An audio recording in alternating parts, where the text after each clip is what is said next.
Então, olha que coisa interessante. Para a gente estar seguro com relação a essa questão, para não sermos enganados, já que o mundo todo espera no Salvador, nós precisamos ter claramente como será a segunda vinda, tá certo, de Cristo. Então, o primeiro ponto que a gente tem aqui, ó, como será a segunda vinda? Mateus capítulo 24, verso 27 diz para nós o quê? Será como um relâmpago cruzando o céu. Tá certo? Mateus, Evangelho de Mateus capítulo 24. Olha lá o que está escrito. No verso 27.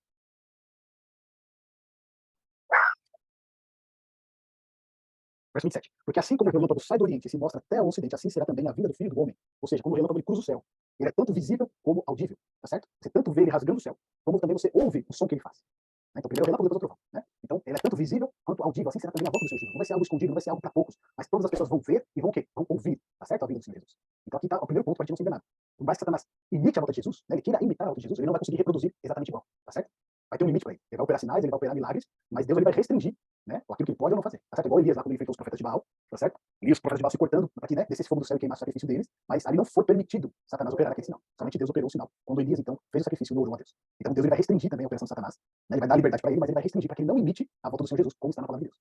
Ou seja, aqueles que estiverem firmados na palavra de Deus não serão enganados. Tá bom? O segundo ponto. Olha lá, Mateus 24, no verso 30. Quem pode ler para a gente? O que está escrito no verso 30, Mateus 24. Está escrito lá, ó.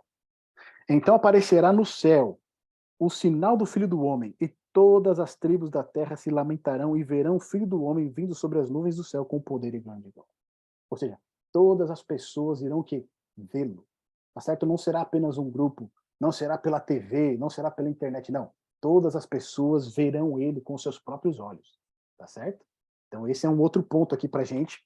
E lá em Apocalipse capítulo 1, no verso 7, diz: Eis que vem com as nuvens e todo o olho verá, até os mesmos que o traspassaram, e todas as tribos da terra se lamentarão sobre ele. Sim, amém. Ou seja, de novo, todo o olho que verá Cristo voltar.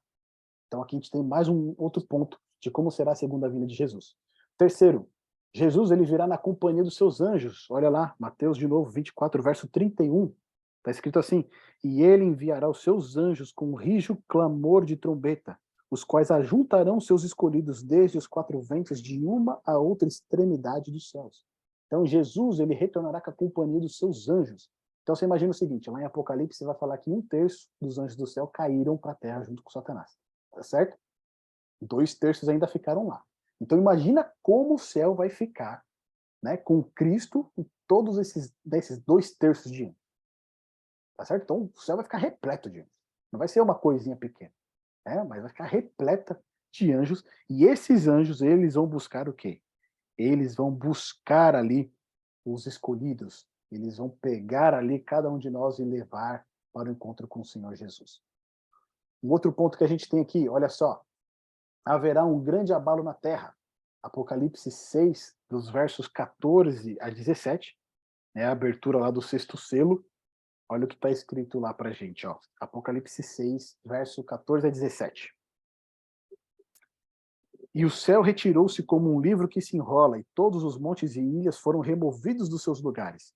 E os reis da terra, e os grandes, e os ricos, e os tribunos, e os poderosos, e todo o servo, e todo o livre, se esconderam nas cavernas e nas rochas das montanhas, e diziam aos montes e aos rochedos: Caí sobre nós, e escondei-nos do rosto daquele que está sentado sobre o trono, e da ira do Cordeiro. Tá certo? Então aqui, de novo, né? Porque é vindo o grande dia da sua ira, e quem poderá subsistir? Então, na vinda do Senhor Jesus, a terra vai estar o quê? Em convulsão. Vai haver um grande abalo na terra.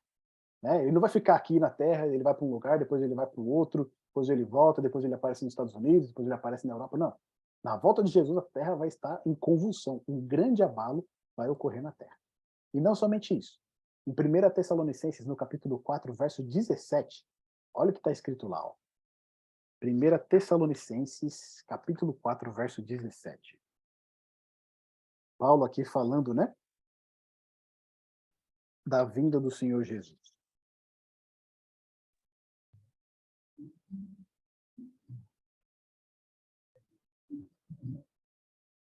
Depois nós, os vivos, os que ficarmos, seremos arrebatados juntamente com eles, entre nuvens, para o encontro do Senhor nos ares. E assim estaremos para sempre com o Senhor.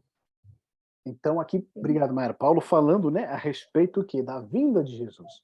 O que vai acontecer?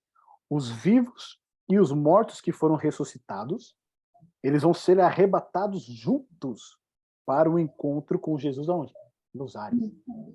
Jesus, quando ele retornar, ele não pisa na terra, tá certo? Ele não vai andar aqui na terra. Por isso que ele diz, olha, se falarem que o Cristo está no deserto, se falarem que o Cristo está dentro da casa, não acrediteis. Jesus, na sua segunda vinda, ele não vai andar aqui na terra. Ele vai estar nos ares, e nós é que vamos ao encontro dele. Tá bom? Então esse é um outro ponto de como será a segunda vinda do Senhor Jesus, que precisa ficar claro para nós. E o último, olha lá, 1 Coríntios, capítulo 15, verso 50. Paulo agora falando o quê? Sobre a glorificação do corpo, né? E a ressurreição dos mortos. 1 Coríntios 15, verso 50. Olha o que diz ali pra gente, ó. E agora digo isto, irmãos, que a carne e o sangue não podem herdar o reino de Deus, nem a corrupção herdar a incorrupção. Ou seja, nós não podemos entrar no reino de Deus, não podemos herdar o reino de Deus, né, com a nossa carne e o sangue. E aí depois no verso 52, 53, ele diz o seguinte, ó.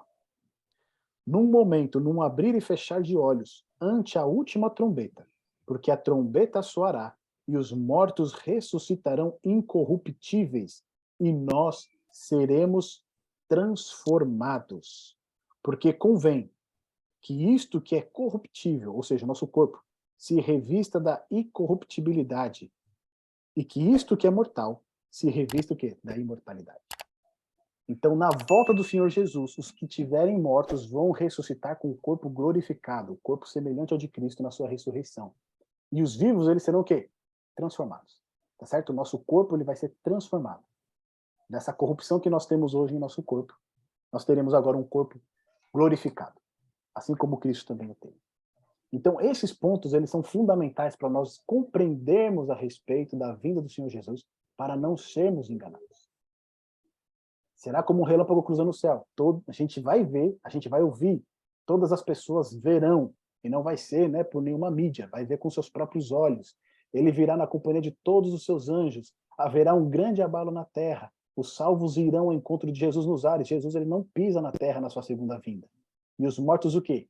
Ressuscitam, e os vivos são o quê? Transformados. Tá certo?